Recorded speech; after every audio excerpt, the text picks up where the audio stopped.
Hello, habari wapendwa wangu. Leo ni siku nyingine tena tunaendelea na somo letu, kama tunavyokumbuka kwamba tulikuwa tunaendelea na somo linalosema usipokula chakula kama dawa itakulazimu kula dawa kama chakula. Ndiyo, wapendwa wangu, leo tunaendelea na somo la carbohydrate. Tunajua kwamba zipo aina mbalimbali za carbohydrate na ni vizuri kujua ni carbohydrate gani ambayo tunatumia. Maana mara nyingi tumependa kutumia carbohydrate ile mradi, lakini kwa kweli ni vizuri kujua carbohydrate nzuri ambayo itatusaidia kuimarisha afya ya mwili wetu. Kwa hiyo carbohydrate nzuri ni ile ambayo inapatikana kwenye vyakula visivyokobolewa. Mara nyingi watu wengi wanapenda kwa mfano kula mahindi yaliyokobolewa. Ndio nakuta mtu ana mahindi yake, anaenda mashineni, anayasaga mara mbili. Kwa hiyo anatoa vile virutubisho ambazo ni nyuzi. Na tu mimi niseme kwa siku ya leo, kama wewe ni mmoja wapo unapenda kufanya hivyo, hebu badilika leo, anza kutumia dona badala ya sembe ili upate virutubisho vinavyohitajika vya carbohydrate.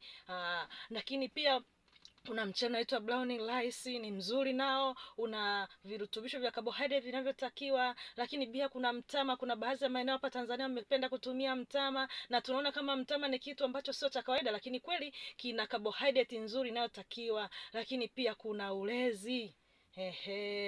Ulezi na yenyewe ni mzuri kwa ajili ya carbohydrate. Kuna ngano isiyokobolewa. Kwa hiyo tupende kula vile vyakula visivyokobolewa, ni vizuri, vinatoa carbohydrate nzuri kwa ajili ya afya zetu. Na carbohydrate pia inayopatikana kwenye matunda na kwenye mboga za majani ni muhimu sana kwa ajili ya afya, na hii ni kwa sababu kuna nyuzi. Zile nyuzi zinasaidia kucontrol kiasi cha glucose inayoingia mwilini.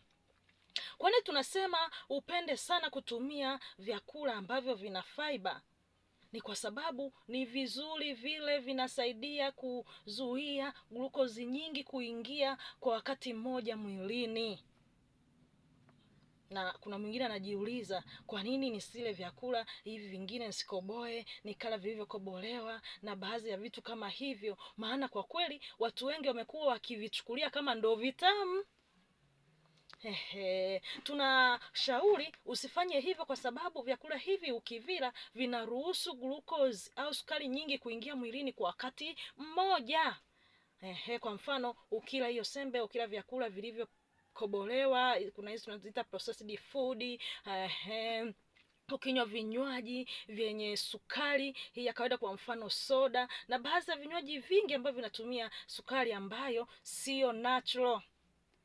Kwa hiyo tunakushauri hivi vitu, hata kama ukisema unatumia, lakini ni mara moja. Usipende kuwa ni sehemu yako ya maisha, kwa sababu inaruhusu sukari nyingi ingie mwilini kwa wakati mmoja, na hii tunajua mwilini kuna kongosho, kwa mfano inazalisha insulini. Kwa hiyo sukari nyingi kiingia mwilini kwa wakati mmoja isababisha mwili ufanye kazi kubwa sana kwa ajili ya kuhakikisha ile sukari inaenda kutunzwa mwilini. Na kama nilivyosema wakati uliopita, sukari inatunzwa mwilini, inaenda inabadilishwa, inakuwa mafuta. Kwa hiyo kama mafuta yanatunzwa kule, sasa ikitokea muda wote mwili una sukari nyingi, ina maana ile sukari itakuwa inatunzwa pia kwa wingi kwenye tishu za mwili, inabadilishwa kuwa mafuta, inatunzwa kule. Kwa kawaida tulitegemea ikitokea sukari imepungua kwenye damu, zile fati zilizotunzwa na baadhi ya carbohydrate iliyotunzwa ibadilishwe, irudi mwilini, ifanye kazi kama glucose, ipatie mwili nguvu.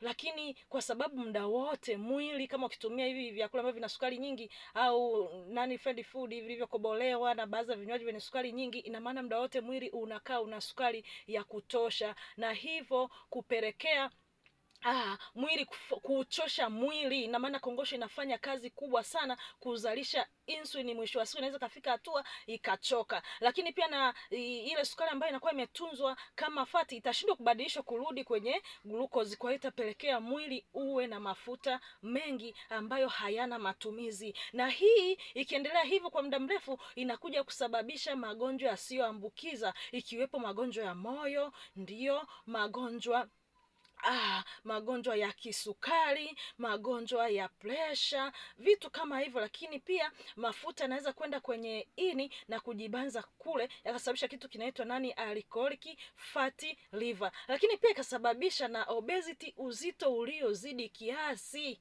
Tunategemea mwanadamu awe na uzito wa kawaida, ambapo tunaita BMI. Tukipima BMI tunatakiwa tumkute mwanadamu hawe na ule uzito unaotakiwa kwa ajili ya kukidhi mahitaji yake ya mwili na kuwa ni sehemu ya afya yake. Lakini ukizidi unaleta changamoto za kiafya. Changamoto za kiafya zenyewe ndo kama hizo za magonjwa yasiyoambukiza. Kwa hiyo mimi nasema jitahidi sana, mpendo wangu, kutumia chakula kama dawa ili kuepuka kutumia dawa kama chakula.